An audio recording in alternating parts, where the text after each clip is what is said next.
Welcome to Wings of Fire Dreams. Today, on the day 6 preparation of TNPSC, we will see the topic Prime Minister. The contents are taken from 12th Standard Book. India has adopted the British parliamentary executive mode with the Prime Minister as the head of the government.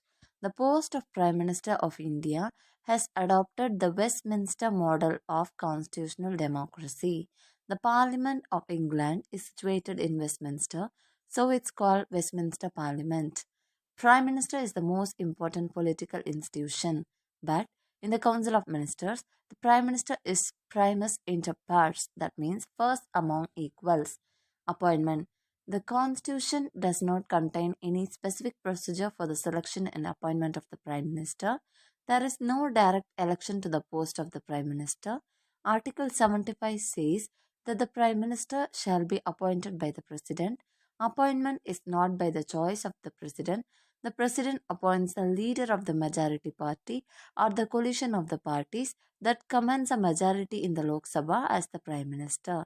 In case no single party gets a majority, the President appoints the person most likely to secure a majority support. The Prime Minister does not have a fixed tenure.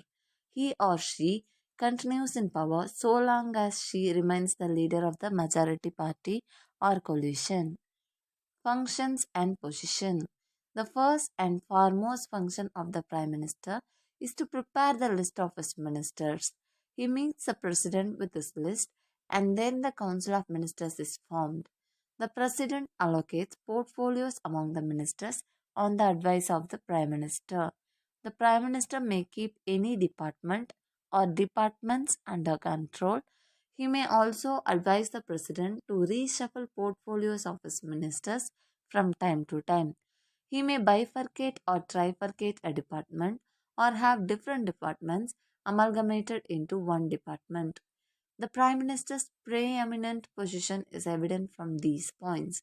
Article 78 mentions the duties of the Prime Minister. He or she is the leader of the party that enjoys the majority in the popular house of the Parliament Lok Sabha, has the power of selecting other ministers and also advising the President to dismiss any of them individually or require any of them to resign. The allocation of business amongst the ministers is a function of the Prime Minister. He can transfer a minister from one department to another. And he is the chairman of the cabinet, summons its meetings, and presides over them. The Prime Minister is also the chairman of many bodies like Interstate Council, Nuclear Command Authority, and many more, and he is in charge of coordinating the policy of the government and has accordingly a right of suspension over all the departments. While resignation of a minister merely creates a vacancy, the resignation or death of the Prime Minister means the end of the Council of Ministers. The Prime Minister is the leader of the nation and chief spokesperson of the country. As the leader of the nation, the Prime Minister represents our nation at all international conferences like the Commonwealth, Summit of the Non-Aligned Nations, and SARC. Prime Minister's office, meaning being the head of the government and the real executive authority, the Prime Minister plays a very vital role in the politico administrative realm of our country. In order to fulfill his responsibilities, the Prime Minister is assisted by the Prime Minister's office.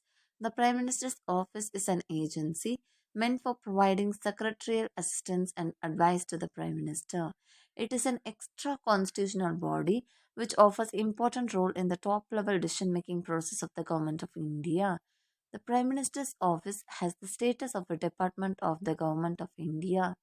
The Prime Minister's office came into existence in 1947. Till 1977, it was called Prime Minister's Secretariat.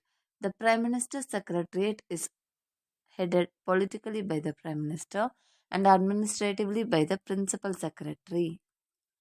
The Prime Minister's office performs several functions. Assist the Prime Minister in his overall responsibilities as head of the government, in maintaining communication with the central ministries, departments, and the state governments, helps the Prime Minister in his responsibilities as chairman of Niti Aayog and National Development Council, looks after the public relations of the Prime Minister like contact with the press and general public, deals with all references which under the rules of business have to come to the Prime Minister, provides assistance to the Prime Minister in the examination of cases submitted to him for orders under prescribed rules, maintains harmonious relationship with the presidents, governors, and foreign representatives in the country, acts as the think tank of the Prime Minister. It deals with all such subjects that are not allotted to any department. It is not concerned with the responsibility of the Prime Minister as the chairman of the Union Cabinet. The Cabinet cases are directly dealt by the Cabinet Secretariat, which is also the functions under the direction of Prime Minister. Central Council of Ministers. Article 74th of the Constitution lays down that there shall be Council of Ministers with the Prime Minister as the head to aid and advise the President, who shall, in the exercise of his functions, act in accordance with the advice of Council of Ministers. That means there shall always be a Council of Ministers. The President accepts the advice of the Council of Ministers. The Constitution of India restricts the number of Council of Ministers, including the Prime Minister, to 15% of the total members of the Lok Sabha. Categories of Ministers. The ministers are classified under three ranks: Cabinet Ministers, Ministers of State, and Deputy Ministers. Cabinet Ministers is an informal body of senior ministers who form the nucleus of administration. Important decisions of the government are taken by the cabinet, such as defense, finance, external affairs, and home. Ministers of State. These ministers belong to the second category of ministers in the council. They are also in charge of ministries or departments, but they do not participate in the meetings of the cabinet unless invited to do so. Deputy ministers. They are the lowest ranked ministers in the cabinet. They assist either the ministers of cabinet or state in the performance of the duties entrusted to them. Appointment of the Council of Ministers. Under Article 75th of the Constitution, the Prime Minister is appointed by the President and the other ministers are appointed by the President on the advice of the Prime Minister. The Prime Ministers hold office during the pleasure of the President, while ministers are also appointed by the President and are said to hold office during the pleasure of the President as per the Constitution. In actual practice, the ministers are selected by Prime Minister and the President cannot appoint anyone not recommended by the Prime Minister. Collective and individual responsibility of the Council of Ministers.